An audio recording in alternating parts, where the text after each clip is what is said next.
Assalamualaikum warahmatullahi wabarakatuh. Alhamdulillah, salawat dan salam kepada Rasulullah Muhammad SAW. Sejak kecil sampai sekarang, kita selalu diajarkan sebuah doa yang sepertinya seluruh umat Islam mengetahuinya. Rabbana atina fid dunya hasanah wa fil akhirati hasanah wa qina adzabannar. Ya Allah, inti dari doa, ya Allah berikanlah kami keselamatan di dunia dan keselamatan di akhirat. Ini berarti bahwa ada orang yang tidak selamat di dunia dan ada orang yang sengsara di akhirat. Tentu kita ingin dunia ini selamat, akhirat juga selamat. Dan kita akan menghindarkan diri kita dari nerakanya dunia dan nerakanya akhirat. Ketahuilah saudara sekalian, di dunia ini ada orang yang masuk di dunia kategori nerakanya dunia. Siapa mereka? Menurut informasi dari Rasulullah SAW, termasuk orang-orang yang kategori nerakanya dunia. Pertama, punya istri yang pembangkang. Alangkah menderitanya kita di dunia ini, kita setengah mati mencari duit untuk istri kita, tapi istri kita membangkang. Istri kita tidak taat kepada kita. Atau begitu sebaliknya, dia suami yang durhaka, suami yang selalu membuat kita tidak tenang. Nah, itu nerakanya dunia. Yang kedua, nerakanya dunia adalah punya anak yang tidak taat kepada orang tua. Dari pagi sampai malam, kita cari nafkah. Kadangkala kita rela membanting harga diri kita. Kadangkala kita kurangi istirahat kita. Untuk apa? Supaya anak kita bisa naik mobil. Supaya anak kita bisa baju yang baik. Supaya anak kita punya alat elektronik yang memadai. Tapi setelah mereka miliki semua dari hasil jeripaya kita, justru anak kita tidak taat. Kita mengatakan A, dia mengatakan B. Kita mau dia C, ternyata dia B. Susah sekali.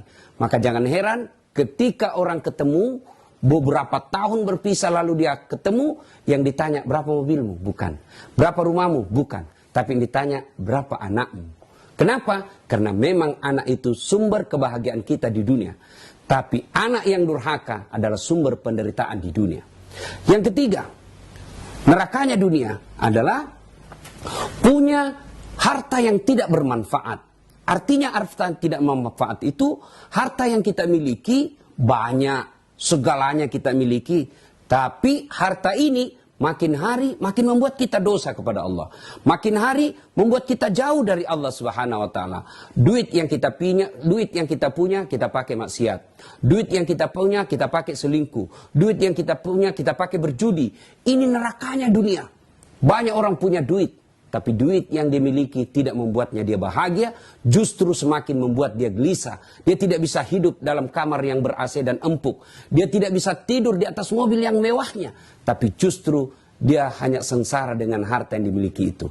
Dan yang keempat, nerakanya dunia adalah punya sahabat yang tidak setia. Dia hanya cinta kepada kita ketika kita punya harta. Begitu kita punya jabatan, harta, mereka datang semua. Begitu hilang harta, hilang jabatan, mereka menjauh dari kita. 4 kategori orang yang memiliki nerakanya dunia. Semoga Allah Subhanahu wa taala menjauhkan kita dari suami atau istri yang tidak taat beragama, anak yang tidak taat kepada orang tua dan jauh dari agama, harta yang tidak bermanfaat, dan yang keempat, teman yang hanya cinta kepada kita ketika ada mau dan keinginannya. Allah Subhanahu wa taala menjadikan Ramadan ini untuk lebih mendekatkan diri kepada Allah. Salah satu caranya dekatkan diri kepada Allah, dekati keluarga, lalu berdoa mudah-mudahan keluarga kita menjadi keluarga surganya dunia. Saya Das'at Latif. Assalamualaikum warahmatullahi wabarakatuh.